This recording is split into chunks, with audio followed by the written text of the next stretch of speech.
Dalam mazhab Syafi'i, gerakan 3 kali yang dilakukan secara berturut-turut itu dapat membatalkan sholat. Lalu bagaimana dengan gerakan jari yang sering dipakai untuk menggaruk, bahkan bukan 1, 2, 3 kali, bahkan lebih dari 3 kali? Apakah hal tersebut dapat membatalkan sholat atau tidak? Bismillahirrahmanirrahim. La tabtulu biharokatin khofifatin. Sholat tidak batal dengan gerakan ringan. Sekali lagi, sholat tidak batal dengan gerakan ringan. Wa in kasurat, meskipun gerakan itu berulang kali. Wa tawalat, bahkan berturut-turut. Bal tukrohu, tetapi gerakan semacam itu dimakruhkan. Katahriki isba'in au asabi'a, seperti misalnya menggerakkan 1 jari. Saat tasyahud misalnya, ada orang yang tasyahud lalu diangkat telunjuknya. Bukan 1 kali, bahkan diulangi berulang kali. Jadi digerakkan seperti ini. Menurut para ulama tidak membatalkan sholat, tetapi tukrahu, dimakruhkannya. Jadi makruh hukumnya menggerak-gerakkan telunjuk berulang kali seperti ini. Au asabi, atau jari-jari fi haqqin, yang digunakan untuk menggaruk.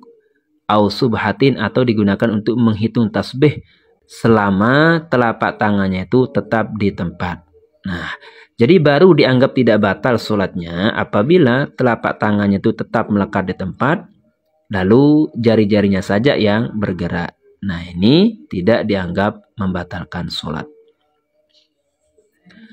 Aujabnin, termasuk juga gerakan ringan itu adalah kelopak mata. Jadi kalau menggerak-gerakkan kelopak matanya itu dianggap sebagai gerakan ringan, tidak membatalkan sholat.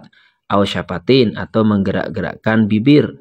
Au zakarin, bahkan menggerak-gerakkan zakarnya. Ini bagi laki-laki. Jadi kalau zakarnya itu ereksi ya, kemudian digerak-gerakkan, nah ini juga dianggap sebagai gerakan ringan, artinya tidak membatalkan sholat. Aulisanin, atau menggerak-gerakkan lidah. Kenapa? Li'annaha tabi'atun limahalliha al-mustaqirah. Karena hal tersebut mengikuti tempatnya, artinya tempatnya itu tidak ikut bergerak, hanya objeknya saja. Nah, gerakan seperti ini dianggap sebagai gerakan ringan yang tidak membatalkan sholat. Kal asobi, seperti jari-jari. Walidzalik buhitha anna harakatal lisani in kanat ma'a tahwilhi an mahallihi abtala salasan minha. Karena itu ya, sampai-sampai ada suatu pembahasan di kalangan ulama bahwa gerakan lidah apabila bergerak serta tempatnya juga ikut bergerak bersamaan, maka bisa membatalkan sholat apabila hal tersebut dilakukan sebanyak 3 kali. Jadi kalau misalnya ini menurut para ulama, sampai-sampai jika tempat lidah itu sendiri ikut bergerak bersama lidahnya, ya mungkin kepalanya ya maksudnya, atau bibirnya ikut bergerak sana kemari, dan jika itu dilakukan sebanyak 3 kali, maka ini bisa membatalkan sholat. Qala syekhuna, guru kami berkata, wa huwa muhtamilu, nah gerakan semacam ini memungkinkan, artinya ada benarnya.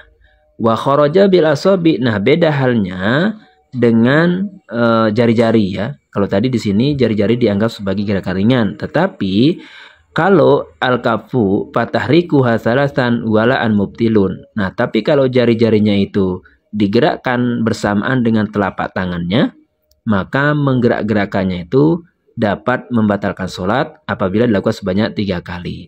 Nah, jadi sekali lagi, kalau jari-jarinya bergerak bersamaan dengan telapak tangannya, maka ini dapat membatalkan sholat.